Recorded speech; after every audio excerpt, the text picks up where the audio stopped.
Hello everyone, welcome to my channel savvy with Ashok. Friends, आज हम retail के module A में चैप्टर नंबर 1 का पार्ट 3 करेंगे। फ्रेंड्स, ये चैप्टर है आपका रिटेल बैंकिंग के इंट्रोडक्शन के बारे में। तो रिटेल बैंकिंग क्या होती है और उसके बारे में और भी काफ़ी सारी बातें हमने पिछले दो लेक्चर में देख ली हैं। ये तीसरा लेक्चर है फ्रेंड्स, इसमें हम देखेंगे रिटेल बैंकिंग जो सेगमेंट है बैंकिंग इंडस्ट्री का, उसकी परफॉर्मेंस कैसी थी 2015 से और 2017 के बीच का हम कंपेयर करेंगे। तो इसके लिए बुक में काफ़ी सारा डेटा दिया हुआ है फ्रेंड्स, जिसमें number of ATM, number of account, number of deposits, ये सारी डाटा दिया हुआ है। तो हम उस डेटा को नहीं पढ़ेंगे, बस केवल उससे ये निकालने की कोशिश करेंगे कि रिटेल बैंकिंग के जो डिफरेंट सेगमेंट हैं उसमें क्या हुआ है, एटीएम कितने लगाए गए, कितने लोन बांटे गए, कौन सा लोन ज़्यादा बांटा गया, किस सेक्टर में कम मतलब बढ़त हुई है, ये सारी बातें हम यहाँ पर जानेंगे। और उसके बाद में what are the prerequisite for the success of retail banking. अब अगर कोई बैंक जो है रिटेल बैंकिंग में एंट्री करना चाहता है और अपने रिटेल बैंकिंग बिजनेस को सक्सेसफुल बनाना चाहता है, तो क्या प्री रिक्विजिट है, कम से कम क्या चीज़ें उसके पास होनी चाहिए ताकि वो रिटेल बैंकिंग को सक्सेसफुल बनाए, तो उसके बारे में भी हमें यहाँ पर पढ़ना है फ्रेंड्स। ओके, तो शुरुआत करेंगे फ्रेंड्स। देखिए, performance of the different segment of retail banking from 2015 से 2017। तो बुक में बहुत सारा डेटा दिया हुआ है फ्रेंड्स, 3-4 पेज में काफ़ी सारा डेटा दिया हुआ है। वो नंबर्स हैं, हमें वो याद रखने की ज़रूरत नहीं है। यहाँ तक कि जो इसमें मैं पढ़ाऊँगा इसमें परसेंटेज वगैरह आपको ज़्यादा ध्यान रखने की जरूरत नहीं, बस केवल ये ध्यान रखना है कि मतलब किस में बढ़त हुई है और किस में घटत हुई है, वो बातें हमें ध्यान रखने की ज़रूरत है। ठीक है, तो शुरुआत करेंगे फ्रेंड्स। पहला पॉइंट है बैंक्स रिटेल पोर्टफोलियो। अब अगर उसमें आप देखोगे तो रिटेल का पोर्टफोलियो पूरा दिखाई देगा, पूरा डेटा दिया हुआ है बुक में, लेकिन हम यहाँ पर वो डेटा नहीं ले रहे हैं। बस banks retail portfolio registered double digit growth. तो इनका कहना है कि 2015 से 17 के बीच में अगर देखा जाए तो जो रिटेल का पोर्टफोलियो है बैंक का, रिटेल बैंकिंग जो थी उसने डबल डिजिट ग्रोथ दिखाई। यानी पहले जहाँ 8% 9% वृद्धि होती थी या 6% यानी सिंगल डिजिट वृद्धि होती थी, वहाँ पर अब यहाँ पर 12% 15% डबल डिजिट की वृद्धि मतलब बढ़ोतरी या फिर इंक्रीमेंट दिखाई दिया है। ठीक है, द हाउसिंग लोन कंपोनेंट, जो हाउसिंग लोन कंपोनेंट है वो 54% का होल्डर है। किसमें? पूरा अगर रिटेल बैंकिंग के जितने भी लोन हैं उसमें से हाउसिंग लोन 54% कंस्टिट्यूट करता है। बाकी में कार लोन, पर्सनल लोन, बाकी सारे लोन आ जाते हैं। 54% जो है आपका हाउसिंग लोन ही है जो इसको कंस्टिट्यूट करता है। तो ये जो है 15% के आसपास इंक्रीज हुआ था। ठीक है, 2015 से 17 के बीच की बात हो रही है कि जो रिटेल बैंकिंग का जो पोर्टफोलियो था किसी भी बैंक का, उसने डबल डिजिट, यानी पूरे बैंक का, सारे बैंकों की बात हो रही है यहाँ पर, वो डबल डिजिट जो है ग्रोथ किया है, यानी 12% 14% की वृद्धि देखी गई है। हाउसिंग लोन कंपोनेंट जो कि रिटेल बैंकिंग का 54% स्टेक होल्डर है, उसमें 15% की इंक्रीमेंट देखी गई है। 54% क्या है फ्रेंड्स? अगर ये पूरा टोटल लोन है तो उसमें से 54% जो है केवल हाउसिंग लोन होता है, बाकी अदर सारे लोन बाकी 46% में आते हैं। ठीक है, तो ये जो कंपोनेंट था हाउसिंग लोन का, उसने कितनी वृद्धि दिखाई है? लगभग 15% के आसपास इंक्रीमेंट दिखाया हुआ है। इसके साथ साथ credit card receivable grew by more than 30%। जो क्रेडिट कार्ड के रिसीवेबल्स है, यानी क्रेडिट कार्ड में जो पैसा मिलता है, जब एक बार आदमी खर्च कर देता है फिर वापस लौटाता है, तो उसमें रिसीवेबल्स में 30% की वृद्धि देखी गई। जहाँ 100 रुपये मिलते थे वहाँ अब 130 रुपये मिलना शुरू हो गया था। ये फाइंडिंग्स हैं, जर्नल एक फाइंडिंग है 2015 से 17 के बीच में जो रिटेल बैंकिंग की परफॉर्मेंस है उसकी एक फाइंडिंग है friends. Okay, weak domestic demand and bad performance of the corporate sector moderated the demand for bank credit. लेकिन जो डोमेस्टिक डिमांड थी, हमारी घरेलू मांग जो थी, और जो कॉर्पोरेट सेक्टर था उसकी परफॉर्मेंस भी बहुत अच्छी नहीं थी 2015 से 17 के बीच में, जिसकी वजह से जो बैंक क्रेडिट यानी बैंक के लोन की जो डिमांड थी वो काफ़ी कम थी, मतलब उतनी अच्छी नहीं थी, मॉडरेट हो गई थी। हाई डिमांड ना होकर के मध्यम डिमांड थी। इसका असर क्या हुआ? डिमांड ज़्यादा ना होने की वजह से as a result at the end of March 2017 जो बैंक का टोटल क्रेडिट था वो 8% के आसपास ही रहा, जबकि उसके पिछले साल ये 13% के आसपास था जो बैंक का आउटस्टैंडिंग क्रेडिट था। यानी मार्च 2017 में बैंक का आउटस्टैंडिंग क्रेडिट कितना था? शेड्यूल्ड कमर्शियल बैंक की बात हो रही है फ्रेंड्स, 8% के आसपास था। कब? 2017 में। जबकि जो है आपका 2016 में ये 13% के आसपास था। तो कहने मतलब ये हुआ कि हम देखेंगे, जो यहाँ पर नोटिस करने वाली बात है वो ये है कि जो बैंक का ओवरऑल क्रेडिट है वो घट गया था। 2016 में ज़्यादा अच्छा था और 2017 में कम अच्छा है एक तरीके से। उसका में पर्सनल हाउसिंग लोन में भी वृद्धि जो है 2016 में 9% के आसपास हुई है, जबकि 2015 में 20% के आसपास वृद्धि हुई थी। तो एक तरीके से देखा जाए तो 2015 ज़्यादा अच्छा था। अगर हम यहाँ पर देखें तो पर्सनल लोन भी 2015 में जहाँ 20% बांटे गए थे, वहाँ केवल 8% या 9% ही लोन पर्सनल लोन बांटे गए, पर्सनल हाउसिंग लोन बांटे गए हैं। ठीक है, फिर तो दूसरा हमारा यहाँ पर डिडक्शन क्या है, हम क्या निकालते हैं, अपना पूरा डेटा देख करके हमें ये पता चलता है कि जो डोमेस्टिक मतलब घरेलू मांग है वो कम थी और कॉर्पोरेट सेक्टर की परफॉर्मेंस भी अच्छी ना होने की वजह से जो बैंक के लोन की मांग थी वो मॉडरेट थी, हाई नहीं थी, जिसकी वजह से जो ओवरऑल ग्रोथ मतलब ओवरऑल आउटस्टैंडिंग मतलब कितना बैंक ने लोन दिया हुआ है, शेड्यूल्ड कमर्शियल बैंक का आउटस्टैंडिंग क्रेडिट कितना था, वो 8% के आसपास था मार्च 2017 में, जबकि मार्च 2016 में ये 13% के आसपास था। इसी तरीके से पर्सनल हाउसिंग लोन ने हायर विटनेस ग्रोथ की है कब, 2015 में। 2015 में पर्सनल हाउसिंग लोन 20% बांटे गए थे, जबकि 2016 में केवल 8.58% या 9% के आसपास बांटे गए हैं। ये डेटा अगर आप याद रख सकते हैं तो याद रखिए, नहीं याद रख सकते तो कोई बात नहीं, बस ध्यान रखने वाली बात है कि अगर हम यहाँ पर देखना चाहें तो ओवरऑल क्रेडिट भी जो है 2015 मतलब जो है 2017 में कम था, 16 में ज़्यादा था, और हाउसिंग लोन भी 2015 में ज़्यादा था और 2016 में कम था। तो कहने मतलब घटा ही है, बढ़ा नहीं है फ्रेंड्स। ओके, तीसरा यहाँ पर जो पॉइंट है वो ये है कि geographical reach of the ATMs increase further, मतलब नंबर ऑफ़ एटीएम बढ़े हैं। रिटेल बैंकिंग में अगर हम देखें तो नंबर ऑफ़ एटीएम बढ़े हैं और ये 0.22 मिलियन यानी लगभग 2,20,000 एटीएम के आसपास पहुंच गए थे। 2017 मार्च 2017 के अंत की बात हो रही है, अभी तक तो और ज़्यादा हो गए होंगे, लेकिन मार्च 2017 में एटीएम की संख्या बढ़ करके 2,20,000 के आसपास हो गई थी फ्रेंड्स, इसी को 0.22 मिलियन भी कह सकते हैं। और ये जो है कितना वृद्धि हुई है, 4.6% के आसपास वृद्धि हुई पिछले साल के मुकाबले। ये याद रखने की ज़रूरत नहीं है, अगर आप 2,20,000 नंबर ऑफ़ एटीएम याद रख सकें तो ठीक है। और बात जो ध्यान रखने वाली है कि वो ये है कि मतलब 2000 अगर हम पिछले साल से देखें 2016 से 17 में नंबर ऑफ़ एटीएम बढ़े हैं, घटे नहीं हैं। अब ये याद रखने वाली बात है कि इसमें से जो एटीएम है आपके 2,20,000 उसमें से 70% जो है पब्लिक सेक्टर बैंकों ने लगाए हुए हैं। ध्यान देंगे हम यहाँ पर कि जो 70% एटीएम उसमें से हैं पब्लिक सेक्टर बैंक ने लगाए हैं।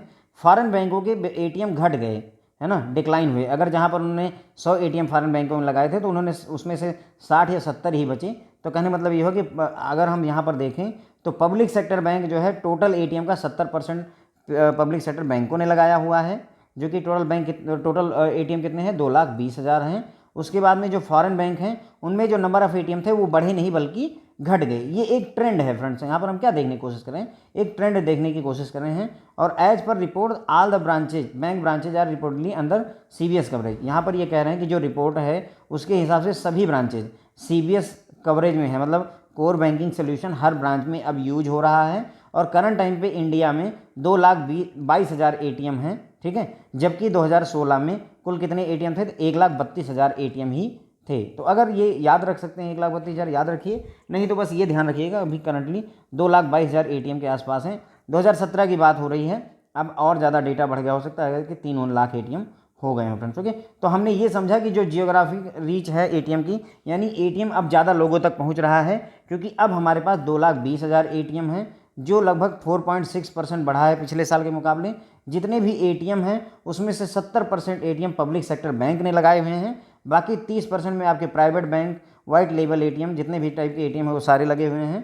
फॉरेन बैंक जो है उनके एटीएम घटते रहे हैं, बढ़े नहीं बल्कि घट गए। और सभी ब्रांचेज जो है सीबीएस के कवरेज में है। करंट टाइम पर जितनी भी बैंक की ब्रांचेज हैं all are under CBS coverage. और इस समय हमारे पास में इंडिया में अभी 2017 में 2,22,000 एटीएम्स हैं, जबकि 2016 में 1,32,000 ही एटीएम थे। तो एटीएम भी काफ़ी सारे बढ़े हुए हैं। अब अगर यहाँ पर हम नंबर ऑफ़ एटीएम की कंपेयर करें नंबर ऑफ़ ब्रांचेस से तो 166% निकल कर आता है। यानी अगर 100 ब्रांचें हैं तो 166 एटीएम लगाए गए, 166 एटीएम लगाए गए हैं फ्रेंड्स। कहने मतलब ये हुआ कि बैंक ब्रांचों से ज़्यादा एटीएम लगाए गए हैं। तो इससे हमें क्या पता चलता है कि बैंक क्या चाह रहा है कि उसके कस्टमर जो है इलेक्ट्रॉनिक मीडियम का ज़्यादा यूज करें। सिंपल सी बात है, इसीलिए 166 एटीएम लगाए गए हैं। नंबर ऑफ़ ब्रांचेस से एटीएम ज़्यादा रखे गए हैं ताकि जो है इलेक्ट्रॉनिक मोड का कस्टमर यूज कर सकें, यही इनका टारगेट है। ब्रांचों से ज़्यादा वो इलेक्ट्रॉनिक मोड को यूज करें, इसीलिए 166% एटीएम लगाए गए हैं। अब यहाँ जो एटीएम लगे हैं फ्रेंड्स वो 2 तरीके के होते हैं, ऑन साइट एटीएम होते हैं, ऑफ साइट एटीएम होते हैं। मान लीजिए आपकी बैंक की ब्रांच है, ठीक है, ये मान लीजिए ब्रांच है, तो 2 केस होते हैं। ज़्यादातर ब्रांचों में ऐसा किया जाता है, इसी ब्रांच में यहाँ छोटा सा स्पेस दे करके एटीएम लगा दिया जाता है, ठीक है फ्रेंड्स, ज़्यादातर में यही किया जाता है। कुछ ब्रांचें ऐसी होंगी जिसमें ब्रांच के अंदर ही एटीएम रख दिया जाता है, तो वो भी पॉसिबल है। तो इस तरीके के जो एटीएम होते हैं फ्रेंड्स, जो बैंक से एकदम अटैच्ड होते हैं, उन्हें ऑन साइट एटीएम कहते हैं। ऑन साइट मतलब वो ब्रांच में ऑन है, मतलब उसी ऑन साइट ही है, उसी साइट पर ही हैं। और ऑफ साइट क्या होते हैं? ऑफ साइट एटीएम का मतलब होता है जो दूर हो, ऑफ हो।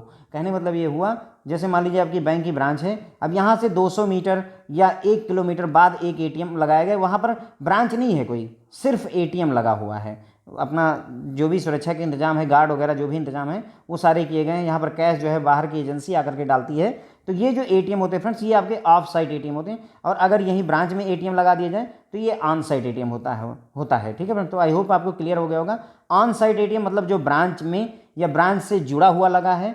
ऑफ साइट एटीएम का मतलब वो होता है वो एटीएम जो ब्रांच से दूर हो, जिसमें ब्रांच डायरेक्टली ना इन्वॉल्व हो, थोड़ा दूर ही हो, उसे ऑफ साइट एटीएम कहते हैं। तो ऑन साइट एटीएम और ऑफ साइट एटीएम दोनों तरीकों के एटीएम अवेलेबल हैं करंट टाइम पे। इससे ये पता चलता है कि अभी एटीएम ब्रांचों में तो बैंक अवेलेबल करवा ही रहा है, उसके साथ साथ कन्वीनियंस फैक्टर भी कस्टमर के लिए बढ़ा रहा है, क्योंकि वो जो ऑफ साइट एटीएम हैं वो ब्रांच से दूर होते हैं, ऐसी लोकेशन पर जो कस्टमर के लिए कन्वीनियंट होते हैं फ्रेंड्स। ओके, तो वही कह रहे हैं कि मतलब यहाँ पर ऑन साइट एटीएम भी हैं, ऑफ साइट एटीएम भी हैं। और ये बताता है कि बैंक जो है सीरियसली कंसीडर कर रहे हैं कि कस्टमर को कन्वीनियंस रहे, उसके लिए ब्रांचों में तो एटीएम लगाए ही जा रहे हैं, उसके अलावा ऐसी लोकेशन पर जहाँ पर कस्टमर को आसानी से पैसा निकाल सके, उसका कन्वीनियंट पॉइंट हो, वहाँ पर भी एटीएम लगाए जा रहे हैं। ठीक है फ्रेंड, तो ये हमने समझ लिया कि जो हमारी एटीएम की रीच है वो बढ़ी है। कुल 2,20,000 एटीएम है, टोटल 4.6% की इंक्रीमेंट हुई है। इसमें जो एटीएम है उसमें 70% एटीएम पब्लिक सेक्टर बैंक के हैं। जो फॉरेन बैंक हैं उनके नंबर ऑफ एटीएम घट रहे हैं। सभी ब्रांचेस सीबीएस में इस समय सीबीएस यूज करती हैं। 2,22,000 एटीएम हमारे पास इस समय मार्च 2017 के डेटा के हिसाब से हैं। नंबर ऑफ एटीएम और ब्रांचों की अगर बात करें तो जो नंबर ऑफ एटीएम है वो 166% है, 166% है नंबर ऑफ ब्रांचेस का, यानी हर 100 ब्रांच पे 166 एटीएम हैं। तो ये बताता है कि मतलब बैंक जो है चाहते हैं कि उनके जो कस्टमर हैं वो ब्रांच ना आकर के अगर इलेक्ट्रॉनिक मीडियम का यूज करें तो वो ज़्यादा उनके लिए अच्छा है। इसमें भी जो एटीएम है वो दो तरीके के हैं, ऑन साइट एटीएम जो ब्रांच से लगे हुए हैं और ऑफ साइट एटीएम जो ब्रांच से दूर लगे हुए हैं। दोनों तरीके के एटीएम हैं। जो ब्रांच में लगे हुए हैं वो तो वहाँ पर तो कस्टमर ब्रांच में आकर के पैसे निकाल सकता है, और जो दूर लगे हुए हैं वो कस्टमर के लिए कन्वीनियंट का पॉइंट हो जाता है। ब्रांच मतलब बैंक चाहता है कि हमारे जो कस्टमर हैं उनको सुविधा रहे, उनको सहूलियत रहे, इसके लिए ऑफ साइट एटीएम लगवाए जा रहे हैं। ठीक है फ्रेंड, तो ये बात भी हमें क्लियर होती है। चौथा पॉइंट यहाँ पर जो हमारी चौथी फाइंडिंग है कि 2015 और 16 के दौरान number of white label ATM बहुत ज़्यादा बढ़े हैं। अब ये लगभग 13,000 हो गए, जबकि पहले ये 8,000 के आसपास थे। ध्यान देंगे यहाँ पर कि 2015-16 के दौरान वाइट लेबल एटीएम। अब सवाल ये होगा कि वाइट लेबल इसे किस एटीएम को कहते हैं? तो वाइट लेबल एटीएम वे होते हैं which are owned and operated by non banking entity. ऐसे एटीएम जिनका स्वामित्व या मालिकाना हक और ऑपरेशन का काम नॉन बैंकिंग एंटिटीज देखती है, जिनका बैंकिंग से कोई लेना देना नहीं है। जैसे टाटा कंपनी भी अपने एटीएम लगाती है, तो वो वाइट लेबल एटीएम हो जाता है फ्रेंड्स। ओके, तो ध्यान रखने वाली बात है कि वाइट, अभी आगे के चैप्टर में हम एटीएम के बारे में काफ़ी डिटेल में पढ़ेंगे फ्रेंड्स। ओके, तो वहाँ पर वाइट लेबल एटीएम जितने भी टाइप के एटीएम हैं उन सब के बारे में हम डिस्कस करेंगे। डोंट वरी, अभी बस इतना ध्यान रख लीजिए कि वाइट लेबल एटीएम जो होता है उसकी ओनरशिप ना बैंक, उसकी ओनरशिप और उसकी ऑपरेशनल काम सारा कुछ नॉन बैंकिंग एंटिटी देखती है। बैंक का कोई लेना देना वहाँ पर नहीं रह जाता है। बस केवल क्या है कि बैंक जो है उसको पैसे वगैरह प्रोवाइड करते हैं। अब रिसेंटली जो है इसमें जो चेंजेज आए हैं वो ये हैं कि अब लगभग 13,000 वाइट लेबल एटीएम 2017-15-16 की बात करें तो 13,000 वाइट लेबल एटीएम हो गए हैं, जबकि पहले 8,000 एटीएम थे, तो 5,000 नए एटीएम जुड़े हैं। तो इससे पता चल रहा है कि हाँ वाइट लेबल एटीएम में बढ़ोतरी हुई है। ये एक ट्रेंड पता चल रहा है। और ये इतनी बढ़ोतरी वाइट लेबल एटीएम में क्यों हुई है? क्योंकि जो एंट्री हुई है नए प्लेयर्स की बैंकिंग स्पेस में, जैसे पेमेंट बैंक और स्मॉल फाइनेंशियल बैंक। जो पेमेंट बैंक आए और स्मॉल फाइनेंस बैंक आए हैं, उन्होंने क्या किया हुआ है कि वो वाइट लेबल एटीएम ऑपरेटर, जो वाइट लेबल एटीएम ऑपरेटर होते हैं उनसे कोलैबोरेट करके अपना जो है एटीएम खुद ना लगा करके उनका एटीएम यूज करते हैं, ताकि कास्ट को मिनिमाइज़ किया सके। क्योंकि अगर कोई भी बैंक एटीएम लगाएगा तो उसको एटीएम का रेंट पे करना पड़ेगा, इलेक्ट्रिसिटी का रेंट पे करना पड़ेगा, प्लस उस साइट को बनाने के लिए पैसे खर्चा करने पड़ेंगे, एटीएम परचेज करना पड़ेगा, सारी चीज़ें उसे देखनी होती हैं, बहुत सारी चीज़ें होती हैं। तो उसमें से अगर जो है वाइट लेबल एटीएम में ये सारा काम वो ऑपरेटर खुद करेगा तो इसलिए कास्ट घट जाती है। तो इस वजह से जो ये हमारे पेमेंट बैंक आए हैं या स्मॉल फाइनेंस बैंक आए हैं, इन्होंने इस बात पर ज़्यादा जोर दिया है कि हम वाइट लेबल एटीएम ऑपरेटर से मिल करके और अपना एटीएम लगवा देंगे ताकि हमारी कॉस्ट ज़्यादा ना रहे। इसी वजह से ही वाइट लेबल एटीएम 2015-16 के दौरान बढ़े हुए हैं फ्रेंड्स। ओके, उसके बाद में अगला पॉइंट है कि डेबिट कार्ड की ग्रोथ भी बहुत ज़्यादा बढ़ी है। और ये किस लिए बढ़ी है? क्योंकि प्रधानमंत्री जन धन योजना के अकाउंट जो खोले गए उसमें रुपए डेबिट कार्ड इशू किया गया फ्रेंड्स। ठीक है, ध्यान रखेंगे कि 2015 से 17 के दौरान रिटेल बैंकिंग में डेबिट कार्ड में ग्रोथ देखी गई। क्यों देखी गई? क्योंकि प्रधानमंत्री जन धन योजना के खाते खोले गए और हर खाता होल्डर को रुपए डेबिट कार्ड प्रोवाइड किया गया। इस वजह से डेबिट कार्ड की ग्रोथ बहुत ज़्यादा हुई है। अब जैसे जैसे प्रधानमंत्री जन धन योजना के खाते खोलने कम हो रहे हैं, डिसेलरेट हो रहे हैं, कम हो रहे हैं, उसी तरीके से ही डेबिट कार्ड के इशू होने का काम भी कम होता जा रहा है। जब शुरुआत में था तो सभी लोगों के पास खाते नहीं थे, ज़्यादातर लोगों के पास, तो प्रधानमंत्री जन धन योजना PMJDY में खाते खोले गए और रुपए डेबिट कार्ड खूब लोगों को दिया गया। लेकिन अब जब ज़्यादातर कस्टमर के खुल गए PMJDY तो अब वो नंबर ऑफ़ अकाउंट ओपन होना कम हो गया और जितने कम अकाउंट खुले उसी हिसाब से डेबिट कार्ड का इशुएंस भी कम हो गया है। तो ये एक और फाइंडिंग है। ठीक है फ्रेंड्स, उसके बाद में ये PSB maintains a strong lead in issuance of debit card. अब यहाँ पर ध्यान रखेंगे कि जो डेबिट कार्ड इशू होते हैं उसमें से 82% या 83% जो है डेबिट कार्ड जो है आपके पब्लिक सेक्टर बैंक इशू करते हैं। 83% पब्लिक सेक्टर बैंक इशू करते हैं, बाकी के जो 17% हैं इसी में आपके प्राइवेट बैंक, फॉरेन बैंक सारे आ जाते हैं। जबकि क्रेडिट कार्ड में जस्ट उल्टा केस है। आप देखिए, on the other hand private bank had a dominant position in credit card issuance. Credit card में 60% credit card private sector bank issue करते हैं फ्रेंड्स। ओके, तो ये बात यहाँ पर ध्यान रखने वाली है कि public sector bank 83% debit card issue करने के लिए जिम्मेदार है, जबकि private sector bank 60% credit card issue करने के लिए जिम्मेदार है। ये डेबिट कार्ड इशुएंस के लिए रिस्पॉन्सिबल हैं, 83% डेबिट कार्ड। यानी कि हम कहें तो public sector bank debit card ज़्यादा बांटता है और प्राइवेट सेक्टर बैंक जो है क्रेडिट कार्ड ज़्यादा बांटता है। अगर ऐसा कह दें तो कोई दिक्कत नहीं है। उसके बाद में नेफ्ट और RTGS आ जाने से ये जो रिटेल इलेक्ट्रॉनिक और कार्ड बेस्ड पेमेंट सिस्टम है उसमें भी बहुत ज़्यादा इंक्रीज देखी गई है पिछले 2 साल में due to RTGS and NEFT और RTGS के आने से इलेक्ट्रॉनिक जो डिजिटल ट्रांजैक्शन है, इलेक्ट्रॉनिक ट्रांजैक्शन है, उसमें बहुत ज़्यादा बढ़ोतरी देखी गई है। द होलसेल नेफ्ट और RTGS के बारे में फ्रेंड्स हमने पहले भी कवर किया हुआ है, आपको पता भी होगा कि नेफ्ट और RTGS अब दोनों 24/7 हो गए हैं। 24/7 मतलब 365 दिन, कोई छुट्टी वगैरह का कॉन्सेप्ट यहाँ पर ख़त्म कर दिया गया है। तो the wholesale remittance constitute a major portion of RTGS transaction. अब हमें पता है कि RTGS की ट्रांजेक्शन मिनिमम 2 लाख रुपए होगा तो फिर RTGS होता है, उससे कम होता तो नेफ्ट हम करते हैं। तो अब अगर जो होलसेल रिमिटेंस होगा वो 2 लाख या उससे ज़्यादा का ही होगा, इसलिए जो ट्रांजेक्शन होगी वो RTGS वाली ही होंगी।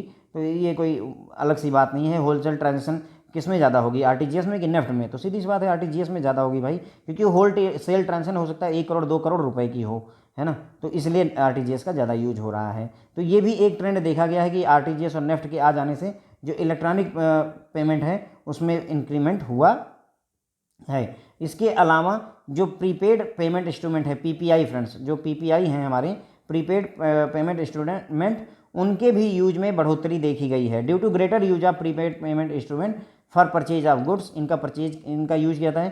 प्रीपेड पेमेंट इंस्ट्रूमेंट PPI, इसके बारे में फ्रेंड्स जब हम चैप्टर पढ़ेंगे जिसमें ATM के बारे में डिस्कस करेंगे तो वहाँ पर प्रीपेड पेमेंट इंस्ट्रूमेंट के बारे में भी हम पूरा डिस्कस करेंगे। सेमी ओपन कई तरीके की ये प्रीपेड पेमेंट इंस्ट्रूमेंट होते हैं, तो हम डिटेल में उसमें चर्चा करेंगे, कोई चिंता की जरूरत नहीं। अभी के लिए अगर केवल आप समझ पाएँ तो प्रीपेड पेमेंट इंस्ट्रूमेंट किस काम आते हैं ऐसे समझ लीजिए। थोड़ा सा अगर मैं ब्रीफ करना चाहूँ आपको, जैसे हमारा जो डेबिट कार्ड होता है उसमें क्या होता है, अगर आपके खाते में 20,000 रुपये हैं तो उसी में से आप डेबिट कार्ड लगाएं और अपना जो है 20,000 रुपये निकाल लें, है ना।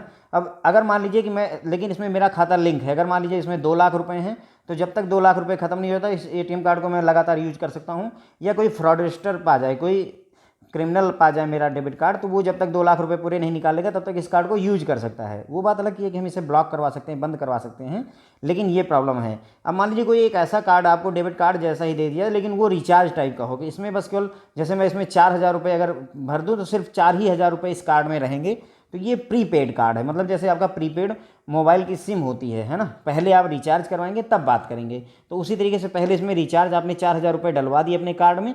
अब वो इस कार्ड के अगर खो जाता है तो ज़्यादा से ज़्यादा जो आपको लॉस होता है वो 4,000 रुपये का होता है। जबकि अगर आपका डेबिट कार्ड खो जाता है तो आपको जो ज़्यादा से ज़्यादा लॉस होगा वो जो एक दिन में निकाल सकता है उतना तो निकालेगा ही और प्लस निकालता ही रहेगा फ्रेंड्स। ओके, तो प्रीपेड कार्ड इस तरीके के होते हैं। इनका यूज गुड्स और सर्विस को परचेज करने के लिए, फंड ट्रांसफ़र करने के लिए, इस पर्पज़ के लिए किया सकता है। और इनकी जो यूज हैं वो बहुत ज़्यादा रिसेंट ईयर में इनका यूज बहुत ज़्यादा बढ़ा हुआ है। किसका यूज बढ़ा हुआ है फ्रेंड्स? प्रीपेड पेमेंट इंस्ट्रूमेंट का यूज बढ़ा हुआ है। तो among prepaid payment instrument PPI cards कौन कौन से हैं? Mobile prepaid instrument, gift card, social benefit card, foreign travel card, corporate card. तो इतने तरीके के जो है आपके PPI prepaid payment instrument card होते हैं जो कि इशू किया सकते हैं। मोबाइल प्रीपेड इंस्ट्रूमेंट कार्ड हो सकता है, गिफ्ट कार्ड हो सकता है, सोशल बेनिफिट कार्ड हो सकता है, फॉरेन ट्रेवल कार्ड हो सकता है, कारपोरेट कार्ड, ये सारे कार्ड यूज किए जाते हैं। Maintain the most popular mode, तो ये सारे जो है पॉपुलरली यूज किए जाते हैं। इसके बाद में मोबाइल वॉलेट का दूसरे नंबर पर नाम आता है यूज करने में। मोबाइल वॉलेट हमने देखा होगा, आपका पेटीएम वॉलेट वगैरह का भी कॉन्सेप्ट आया हुआ है और सभी बैंकों ने वॉलेट का कॉन्सेप्ट भी इंट्रोड्यूस किया था। तो ये प्रीपेड पेमेंट इंस्ट्रूमेंट का ही एक पार्ट है फ्रेंड्स। ओके, तो इसमें भी इंक्रीमेंट देखा हुआ है हमने।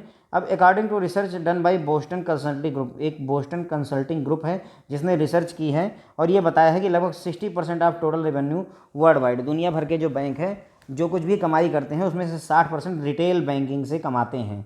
ध्यान देने वाली बात है कि 60% कमाई जो है उनको रिटेल बैंकिंग के रेवेन्यू से होती है। ठीक है, तो ये हो गया हमारा एक टॉपिक यहाँ पर एंड होता है। एक बार मैं फिर से आपको ब्रीफ कर देता हूँ हर एक पॉइंट पर। ठीक है, बिल्कुल थोड़ा थोड़ा ही देखेंगे। तो देखिए, रिटेल बैंकिंग का जो लोन पोर्टफोलियो था उसमें डबल डिजिट की ग्रोथ नोटिस की गई। हाउसिंग लोन 54% कंस्टिट्यूट करता है पूरे रिटेल बैंकिंग के लोन का, उसमें 15% की जो है बढ़त देखी गई। क्रेडिट कार्ड के रिसीवेबल्स में 30% की इंक्रीमेंट देखा गया। चूँकि परफॉर्मेंस जो है कॉर्पोरेट सेक्टर की अच्छी नहीं थी और घरेलू डिमांड भी कम थी, इसकी वजह से जो बैंक का क्रेडिट था वो बहुत अच्छा नहीं बढ़ पाया है। मार्च 2017 में इसमें केवल 8% आउटस्टैंडिंग था लोन, और जबकि उससे पिछले साल जो है ये 13% आउटस्टैंडिंग था। पर्सनल हाउसिंग लोन में भी अगर 2015 में 20% की जो है आउटस्टैंडिंग थी, ग्रोथ थी, तो इसमें जो है 2016 में केवल 8 या 9% की ही ग्रोथ रह पाई है। एटीएम की जो रीच थी वो बहुत ज़्यादा बढ़ गई। इस समय हमारे पास 2017 में 2,20,000 एटीएम्स हैं। इसमें 4.6% की लगभग बढ़त देखी गई पिछले साल की तुलना में। 70% जो जितने भी एटीएम उसमें 70% पब्लिक सेक्टर बैंक के एटीएम हैं। फॉरेन बैंक के एटीएम पहले से घट गए हैं क्योंकि ये ज़्यादा नए एटीएम लगाना नहीं चाहते हैं। रिपोर्ट के हिसाब से जितनी भी ब्रांचेज हैं बैंक की वो सीबीएस के कवरेज में हैं। इस समय हमारे पास 2,22,000 एटीएम है करंट टाइम पे, मार्च 2017 की बात हो रही है। एटीएम अगर देखा जाए तो जितनी ब्रांचें हैं उसके मुकाबले 166% एटीएम है, ब्रांच के मुकाबले 166% एटीएम है, यानी कि 100 ब्रांच पर 166 एटीएम लगाए गए हैं। इससे ये पता चलता है कि बैंक चाहता है कि उसके कस्टमर जो है इलेक्ट्रॉनिक मोड का यूज ज़्यादा करें, ब्रांचें कम विजिट करें। अब इसमें एटीएम भी दो टाइप के हैं, ऑन साइट और of site. On site ATM जो ब्रांच में लगा होता है या ब्रांच के बगल लगा होता है, ब्रांच के पास लगा होता है, उन्हें ऑन साइट कहते हैं। ऑफ साइट जो ब्रांच से दूर होते हैं, इसमें सारा टेक केयर जो है बाहरी एजेंसियां करती हैं ऑफ साइट वाले एटीएम में। ठीक है, तो ऑन साइट और ऑफ साइट दोनों तरीके के एटीएम लगाए गए हैं। तो ऑन साइट एटीएम जो ब्रांच में अवेलेबल होते हैं वहाँ कस्टमर जाकर के पैसे निकाल सकता है, और ऑफ साइट एटीएम उन जगहों पर लगाया जाता है जहाँ पर कस्टमर को कन्वीनियंट हो, जहाँ पर कस्टमर के लिए बेनिफिशियल रहे, और बैंक यही चाहता है कि उसके कस्टमर को सुविधा जो है मिल सके, इसीलिए ऑफ साइट एटीएम भी वो लगा रहा है। अब वाइट लेबल एटीएम भी जो है 2015-16 के दौरान बढ़े हैं। इस मतलब 2015-16 में ये लगभग 13,000 थे, जबकि उसके पिछले साल ये लगभग 8,000 थे। ठीक है, अब वाइट लेबल एटीएम क्या होते हैं फ्रेंड? जो कि जिनकी ओनरशिप और ऑपरेशन का काम नॉन बैंकिंग एंटिटी देखती है, बैंक नहीं देखता, उसके अलावा कोई अदर एंटिटी देखती है। जैसे मैंने एक एग्जांपल बताया आपको, टाटा कंपनी भी जो है वाइट लेबल एटीएम लगाती है। वाइट लेबल एटीएम बढ़े क्यों? उसके पीछे वजह यह है कि जो नए आपके पेमेंट बैंक आए और स्मॉल फाइनेंस बैंक आए, उन्होंने क्या किया, वाइट लेबल एटीएम के ऑपरेटर से मिल करके एटीएम लगवा दिए, क्योंकि उससे कॉस्ट मिनिमम हो जाती है। पूरा का पूरा खर्चा वाइट लेबल एटीएम ऑपरेटर का होता है। ये एटीएम लगाने में, साइट बनाना, एटीएम लगाना, किराए का, बिजली का सारा हिसाब किताब वाइट लेबल एटीएम ऑपरेटर देखता है। तो इसमें वाइट लेबल एटीएम ऑपरेटर को ये फ़ायदा होता है कि जैसे मान लीजिए हर ट्रांजेक्शन के पीछे 30 रुपये अगर मिल रहे होंगे, तो वाइट लेबल एटीएम ऑपरेटर अपना 10 रुपये 12 रुपये लेता होगा और बाकी का 18 रुपये बैंक को देता होगा, या जो भी अरेंजमेंट्स हो। इस तरीके से दोनों आपस में प्रॉफिट शेयर कर लेते हैं फ्रेंड्स। ओके, अब इसी तरीके से 2015 से लेकर के 17 के बीच में डेबिट कार्ड के इश्यूएंस में बहुत ज़्यादा बढ़ोतरी देखी गई और उसके पीछे वजह थी प्रधानमंत्री जन धन योजना के खातों का खुलना, क्योंकि प्रधानमंत्री जन धन योजना खाते में हर एक खाते में रुपए डेबिट कार्ड दिए गए कस्टमर को, इसलिए ग्रोथ बहुत हुई। अब जैसे जैसे जन धन योजना के खाते खुलने कम हुए, उसी तरीके से डेबिट कार्ड की ग्रोथ भी धीरे धीरे कम हो रही है। जितने भी डेबिट कार्ड इशू किए जाते हैं उसमें से 83% डेबिट कार्ड आपके पब्लिक सेक्टर बैंक द्वारा इशू किए जाते हैं, जबकि जितने भी क्रेडिट कार्ड इशू किए जाते हैं उसमें 60% credit card private sector bank द्वारा इशू किए जाते हैं। नेफ्ट और आरटीजीएस के आ जाने से जो इलेक्ट्रॉनिक ट्रांजैक्शन थी उसमें बहुत ज़्यादा जंप देखी गई, बहुत ज़्यादा इसके यूजेज बढ़ गए हैं। और जो होलसेल ट्रांजैक्शन होती है या होलसेल रिमिटेंस होता है उसमें ज़्यादातर रिमिटेंस आरटीजीएस के द्वारा किया जाता है। इसके अलावा प्रीपेड पेमेंट इंस्ट्रूमेंट का भी यूज बहुत ज़्यादा बढ़ा है इस बीच में। इनका यूज जो है आप गुड्स के परचेज करने में, सर्विसेज के परचेज करने में, फंड के ट्रांसफ़र में कर सकते हैं, किसी भी काम में कर सकते हैं, तो इनका यूज बढ़ा हुआ है। एमंग द प्रीपेड इंस्ट्रूमेंट, जितने भी प्रीपेड इंस्ट्रूमेंट हैं फ्रेंड्स, उसमें आपका mobile prepaid instrument, gift card, social benefit card, foreign travel card, इनके बारे में मैं यहाँ पर बता नहीं रहा हूँ फ्रेंड्स। जब हम प्रीपेड इंस्ट्रूमेंट कार्ड पढ़ेंगे तो वहाँ पर इसके बारे में, हर एक के बारे में डिटेल में पढ़ लेंगे फ्रेंड्स, ओके। उसके बाद में जो बोस्टन कंसल्टिंग ग्रुप है उसने कहा है कि लगभग 60% जो रेवेन्यू आता है, प्रॉफिट का जो आता है, रेवेन्यू आता है बैंकों का, वो रिटेल बैंकिंग से आता है। ये बात ध्यान रखने वाली है कि 60% जो रेवेन्यू है वो रिटेल बैंकिंग की वजह से ही बैंकों में होता है फ्रेंड्स, ओके। तो ये एक टॉपिक हमारा यहाँ पर निपटता है। अब हम आगे बढ़ेंगे फ्रेंड्स और ये देखेंगे कि रिटेल बैंकिंग अगर सक्सेसफुल बनाना है किसी बैंक को तो कम से कम क्या चीज़ें होनी चाहिए, प्री रिक्विजिट क्या होनी चाहिए, क्या क्या चीज़ उसके पास होनी चाहिए। तो there are various factor that can subscribe to success of retail banking in India, a few of which are listed below, ठीक है। देखिए यहाँ पर सब्सक्राइब शब्द आया हुआ है, तो हमारा जो यूट्यूब का चैनल है उसको भी जो है सब्सक्राइब कर लीजिए। CIB विद शो को प्लीज़ जो है सब्सक्राइब, शेयर और लाइक वगैरह करते रहा करें फ्रेंड, थैंक यू। चलिए ठीक है, तो बहुत सारे फैक्टर्स हैं जो सब्सक्राइब कर सकते हैं success of retail banking in India, और उनमें से कुछ जो है नीचे लिखे हुए हैं। तो हम अब देखेंगे कि कौन कौन से फैक्टर हैं जो ज़रूरी हैं रिटेल बैंकिंग को सक्सेसफुल बनाने के लिए। पहली बात ये कि presence of an effective delivery mechanism, तो एक इफेक्टिव डिलीवरी मैकेनिज्म का होना बहुत ज़रूरी है आपके रिटेल बैंकिंग के सक्सेसफुल होने के लिए। It is the most important prerequisite for retail banking to succeed. तो अगर रिटेल बैंकिंग सक्सीड करना चाहती है तो ये मोस्ट इंपॉर्टेंट प्री रिक्विजिट है, क्या, इफेक्टिव एफिशिएंट डिलीवरी मैकेनिज्म का होना।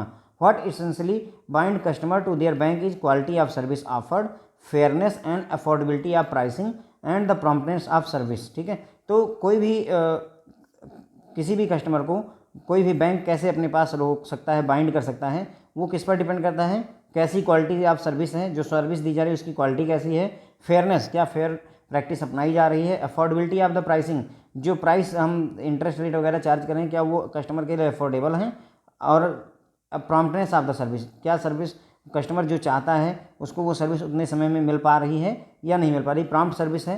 तो अगर प्रॉम्प्ट सर्विस है, क्वालिटी ऑफ सर्विस अच्छी है, अफोर्डेबिलिटी ऑफ प्राइसिंग है, प्राइसिंग भी अच्छा रखा हुआ है, तो कस्टमर हमारे साथ बाइंड रहता है, कस्टमर हमें छोड़ करके नहीं जाता है। While there is not much scope for bank to differentiate their product and service offering, मतलब ये कह रहे हैं कि जो मान लीजिए 6-7 बैंक हैं तो उनकी जो प्रोडक्ट और सर्विसेज है उनमें बहुत ज़्यादा डिफरेंशिएट करना मुश्किल हो जाता है। मतलब कहने का ये है कि अगर FD है तो कोई 6.4 ऑफर करेगा, तो कोई 6.5 ऑफर कर देगा, तो कोई जो है 6.3 ऑफर कर देगा, तो नियरेस्ट ही होता है, कोई ज़्यादा डिफरेंशिएट करना मुश्किल हो जाता है। ऐसा नहीं है कि एक 6 दे रहा है तो दूसरा 9 देता है, वो मुश्किल ही होता है। तो there is not much scope, बैंकों के पास में बहुत ज़्यादा स्कोप नहीं होता है to differentiate their product and service offering. तो बेसिक प्रोडक्ट जो होते हैं उसमें बहुत ज़्यादा आप चेंजेज नहीं कर सकते हैं, डिफरेंशिएट नहीं कर सकते हैं। तो हम डिफरेंशिएट कैसे कर सकते हैं, it is important for bank to enhance the customer experience. तो हमें करना क्या होगा कि हम कस्टमर का एक्सपीरियंस जो है चेंज करेंगे, वो हमारी ब्रांच में आए या हमारे बैंक में आए तो उसको ये फील हो कि हाँ दूसरे बैंकों से हम ज़्यादा प्रॉम्प्ट सर्विस दे रहे हैं, ज़्यादा अच्छी सर्विस दे रहे हैं, तो वहाँ पर हम एक डिफरेंस क्रिएट कर सकते हैं। भले ही प्रोडक्ट हमारे और उनके एक जैसे हैं, उनका भी हाउसिंग लोन 6.95 पर है और हमारा भी मान लीजिए 6.85 पर है या फिर 95 पर ही है, डिस्पाइट ऑल दैट कि मतलब दोनों में सिमिलरिटी है, लेकिन फिर भी अगर हमारी सर्विसेज अच्छी है, उसने लोन डॉक्यूमेंट सबमिट किया और हमने 2 हफ्ते में सैंक्शन कर दिया और इधर 3 से 4 महीने लग रहे हैं, तो इस तरीके से हम कस्टमर को थोड़ा सा चेंज फील करवा सकते हैं। तो it is important for the bank to enhance the customer experience by ensuring that the services are made available whenever है ना, wherever the customer demand them. तो ये इंश्योर करना बैंकों के लिए ज़रूरी हो जाता है कि जो सर्विस है उसको कस्टमर को अवेलेबल जब चाहे, व्हेनेवर और वेयर एवर, जहाँ पर चाहे जब चाहे उसको वो सर्विस अवेलेबल अगर हो जाती है तो वहाँ पर हम डिफरेंस एक क्रिएट कर सकते हैं। तो इन अ नट सेल अगर हम कहना चाहें, मतलब ओवरऑल अगर हम कहना चाहें, तो bank should be able to deliver the product and services to the customer in safe, secure, prompt and cost effective manner by leveraging technology. तो ये जो कहना चाहते हैं, मतलब अगर हम टेक्नोलॉजी का यूज करें तो हम अपनी सर्विसेज को बहुत ज़्यादा प्रॉम्प्टली, कास्ट इफेक्टिव मैनर में भी, है ना, सेफ और सिक्योर मैनर में कस्टमर को डिलीवर कर सकते हैं। तो डिलीवरी इफिशिएंट डिलीवरी मैकेनिज्म का यही मतलब हो गया फ्रेंड्स कि एक तो आपका जो ब्रांचों में भी डिलीवरी मैकेनिज्म होती है, ब्रांचों में भी प्रोडक्ट ऑफर किए जाते हैं, और दूसरा क्या होता है फ्रेंड्स, आपका जो इंटरनेट बैंकिंग हो गई, मोबाइल बैंकिंग हो गई, आपका एटीएम वगैरह हो गए, तो इनको भी यूज करके डिलीवर किया जा सकता है। ठीक है फ्रेंड्स। तो उसके बाद में प्रोडक्ट एप्रोप्रिएटनेस, एक सेकंड रुकिए कि इसको एक बार फिर से देख लेते हैं।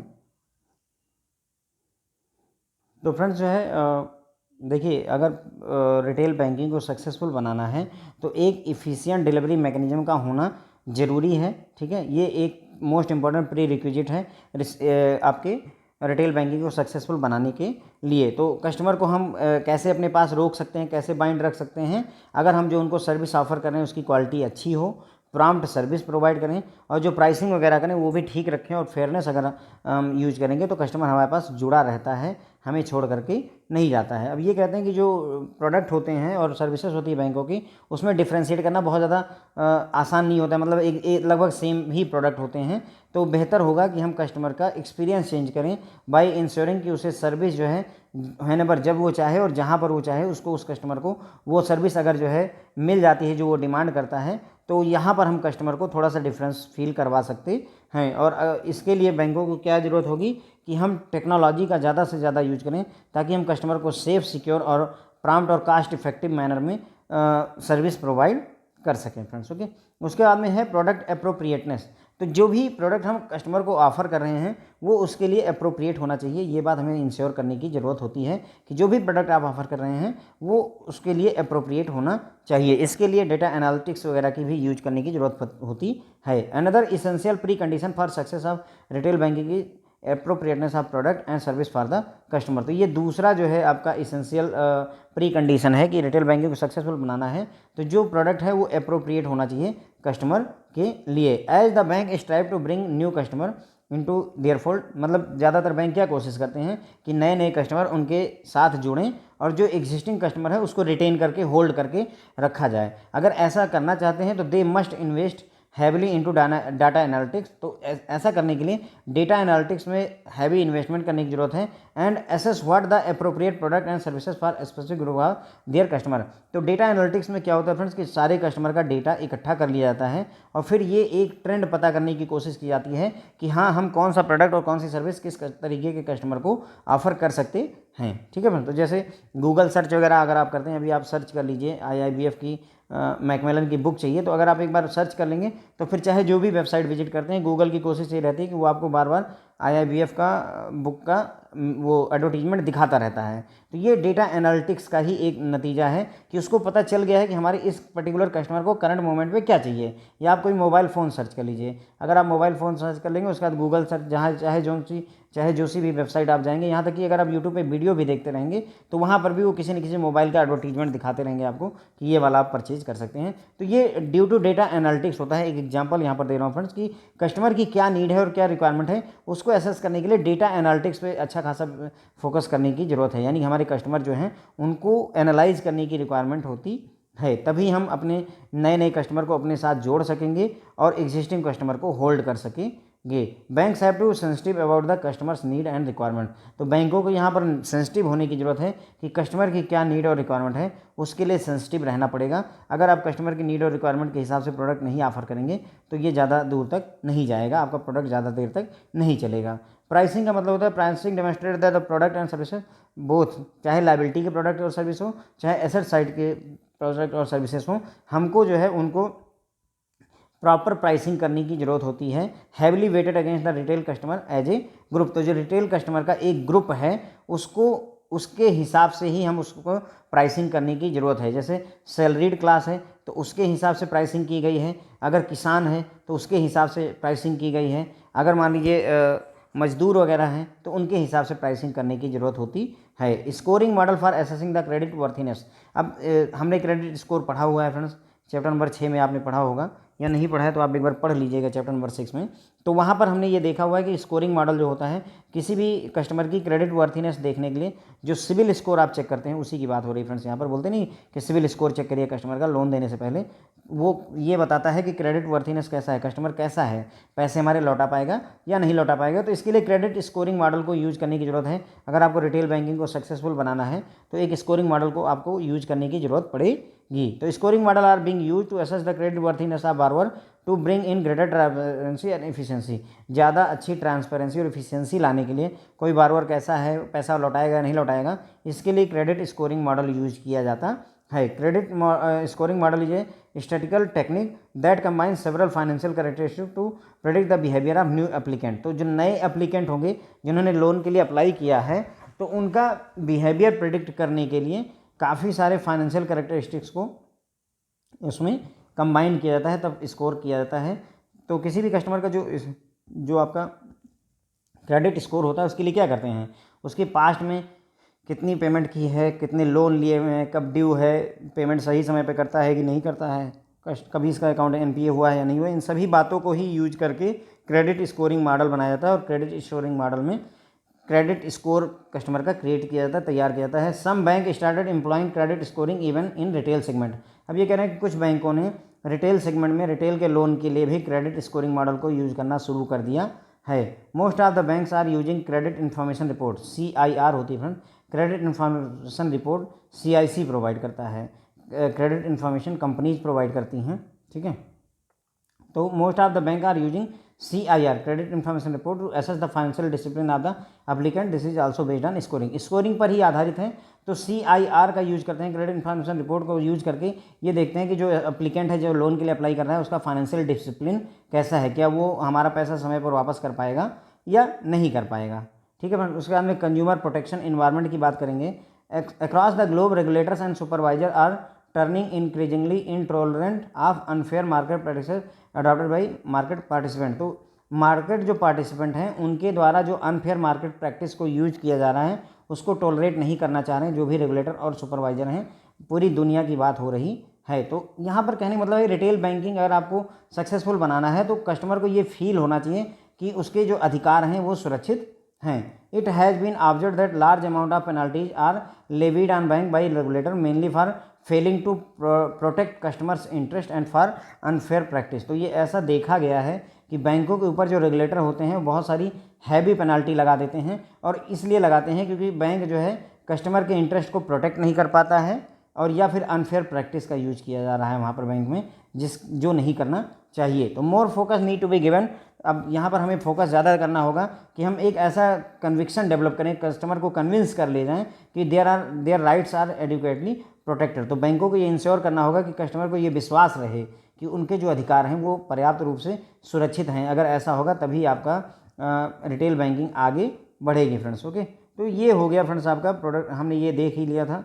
दोबारा में यहाँ पर प्रोडक्ट अप्रोप्रिएटनेस में हमने देखा कि जो भी प्रोडक्ट हम ऑफर करें कस्टमर को वो अप्रोप्रिएट होना चाहिए, उसकी नीड के हिसाब से ही होना चाहिए। अगर कोई कस्टमर जो है 12,000 रुपये का मोबाइल देख रहा है, तो अगर आप उसको आईफोन ऑफर करेंगे तो it will not be a good. अगर आप उसको 50,000, 25,000, 30,000 का मोबाइल ऑफर करें तो वो नहीं ठीक है। आपको ये देखना होगा कि उसकी क्या नीड है, उसके अकॉर्डिंग ही उसको अप्रोप्रिएट प्रोडक्ट ऑफर करने की ज़रूरत होती है। तो इसलिए बैंकों को कस्टमर की नीड और रिक्वायरमेंट के लिए सेंसिटिव होने की ज़रूरत होती है। प्राइसिंग का भी हमने देखा कि प्राइसिंग में चाहे लाइबिलिटी का कोई प्रोडक्ट हो, चाहे लाइबिलिटी में आपका हो गया फिक्स डिपॉजिट वगैरह, चाहे एसेट साइड का हो, लोन वगैरह हो, तो इन सभी में जो एक कस्टमर का ग्रुप है उसके हिसाब से उसको वेटेड देना होगा। सैलरीड क्लास के लिए अलग तरीके का प्रोडक्ट ऑफर करिए, मजदूर वर्ग के लिए अलग, किसान के लिए, फार्मर के लिए अलग ऑफर करना होगा। स्कोरिंग मॉडल यूज करना पड़ेगा ताकि आप क्रेडिट वर्थीनेस ऑफ कस्टमर की चेक कर सकें। कस्टमर की क्रेडिट वर्थीनेस को चेक करने के लिए सिबिल स्कोर वगैरह का यूज करने की ज़रूरत है, क्योंकि सिबिल स्कोर आप एक बार जनरेट कर लेते हैं तो आपको पता ही होगा कि सिबिल स्कोर 300 से लेकर के 900 के बीच में होता है, ठीक है। नॉर्मली जो बैंक होते हैं वो 700 या 700 से ज़्यादा के स्कोर को सेफ़ स्कोर मान करके चलते हैं। तो अगर कोई कस्टमर आपके पास आता है और उसका स्कोर 550 है और दूसरा कस्टमर आता है जिसका स्कोर 750 है, तो बेहतर होगा कि आप 750 वाले कस्टमर को लोन दीजिए, क्योंकि इसके अंदर फाइनेंशियल डिसिप्लिन ज़्यादा है। ये पैसे समय से वापस करने की पूरी कोशिश करेगा। इसके फेल होने के चांसेस ज़्यादा हैं, एनपीए में कन्वर्ट होने के चांसेस ज़्यादा हैं। उसके बाद में कस्टमर प्रोटेक्शन इन्वायरमेंट भी कस्टमर को मिलना चाहिए। कस्टमर को ये फील होना चाहिए कि जो मेरे अधिकार हैं, जो राइट्स हैं, वो एडिक्वेटली प्रोटेक्टेड हैं, मेरे जो अधिकार हैं वो सुरक्षित हैं। अगर उसको ये फील होगी तभी वो आपके बैंक से कोई भी प्रोडक्ट परचेज करेगा। अब यहाँ पर ऑब्जर्व किया गया है कि बैंकों पर हैवी पेनल्टी लगाई जाती है रेगुलेटर्स के द्वारा। बैंकिंग लोकपाल वगैरह लगाते हैं, आरबीआई लगाती है, क्योंकि हम कस्टमर के जो इंटरेस्ट है उसको प्रोटेक्ट नहीं कर पाते हैं या अनफेयर प्रैक्टिस यूज कर देते हैं, जो कि हमें नहीं करनी चाहिए। ठीक है फ्रेंड, तो इसी के साथ में हमारा लेक्चर यहाँ पर ख़त्म होता है। फ्रेंड्स, हमने काफ़ी सारी जानकारी यहाँ पर ली। Thank you.